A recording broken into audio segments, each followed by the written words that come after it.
Loué soit Jésus-Christ, le Sauveur de l'humanité. Sa paix soit avec vous. Abdenour Bidar écrivait dans le journal Le Monde du 26 juin 2009 au sujet du port de la burqa ceci. La burqa ne peut se prévaloir d'aucune justification historique, ni dans le Coran, ni dans les mœurs traditionnelles de la plupart des peuples musulmans.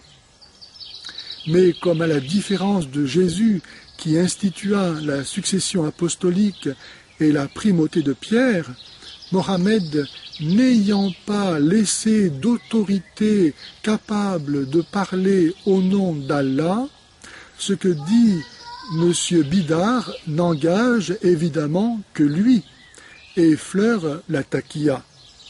Car en effet, nous trouvons dans le Coran de quoi justifier l'obligation du port de la burqa.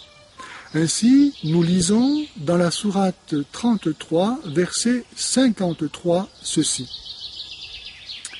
Ô croyants, quand vous demandez quelque chose aux épouses du prophète, faites-le derrière un voile.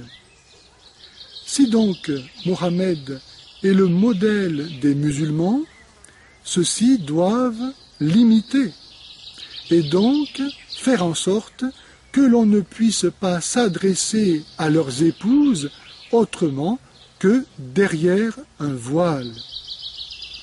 C'est sur ce verset et cette interprétation évidente que s'appuient les partisans de la burqa. Mais l'on pourrait citer encore dans la même sourate le verset 55 qui dit ceci. Il ne sera pas fait grief, il ne sera pas fait grief aux croyantes de paraître sans voile devant leurs pères, leurs enfants, leurs frères, leurs neveux, leurs femmes de ménage et leurs esclaves. Craignez Allah. Autrement dit, ne pas porter le voile devant les membres mâles de sa famille, ses domestiques et ses esclaves, est une concession. Et donc, les femmes ont l'obligation de porter un voile. Pour qui est musulman, c'est-à-dire qui obéit au Coran, il est impossible de refuser des prescriptions si clairement formulées.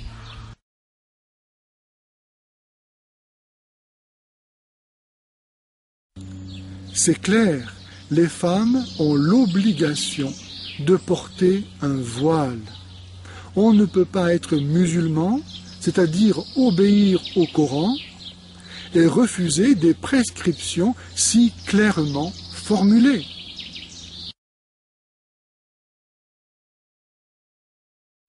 En dehors de la littérale prescription coranique, le port du voile est présenté comme étant un moyen donné aux femmes pour se protéger de l'incontrôlable libido masculine.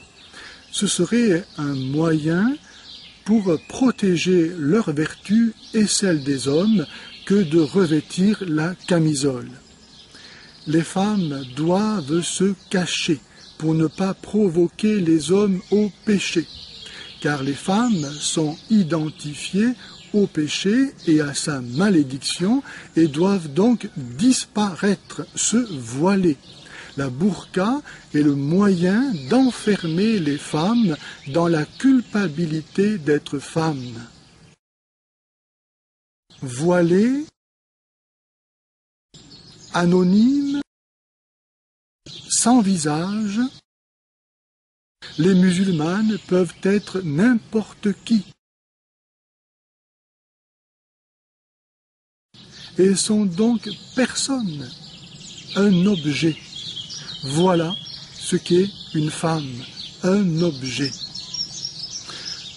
Un objet qui doit être soigneusement emballé par son père, lequel doit, le moment venu et le plus tôt et le mieux, placer sa marchandise en bon état.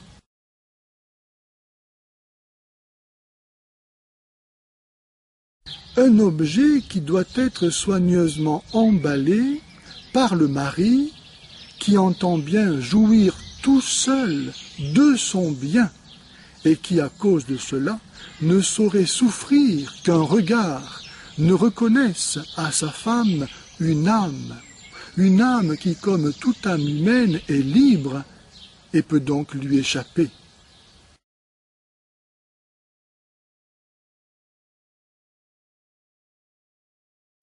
Il convient, certes, que les femmes honnêtes ne s'habillassent point comme des prostituées. Mais les extrêmes se rejoignant, que ce soit par l'obéissance au Coran ou par la pornographie, dans les deux cas, la femme est déshumanisée. Mais qui donc fera comprendre aux musulmans, j'entends les vrais musulmans, c'est-à-dire ceux qui imitent le prophète de l'islam, et qui donc ne veulent pas que l'on parle à leurs femmes autrement que depuis derrière un voile. Qui donc fera comprendre aux musulmans qu'ils ont à respecter les femmes comme leur alter ego, à vivre en leur heureuse compagnie en sachant se maîtriser, ce que font déjà tant d'hommes qui, il est vrai, n'ont pas, eux, comme modèle Mahomet.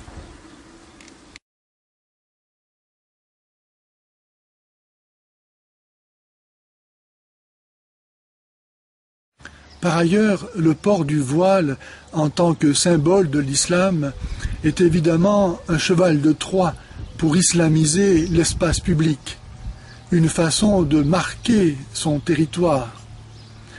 Nous en sommes aujourd'hui à légiférer sur la burqa. Demain, ce sera sur la lapidation. À moins que d'ici là, nous ne soyons revenus à nos racines, c'est-à-dire à Jésus-Christ, la vérité incarnée, qui a rendu à l'humanité sa dignité. Face à la vérité, il n'y a pas de neutralité qui tienne. C'est une question de vie ou de mort. Qui n'est pas avec moi est contre moi. Ou on est vivant, ou on est mort.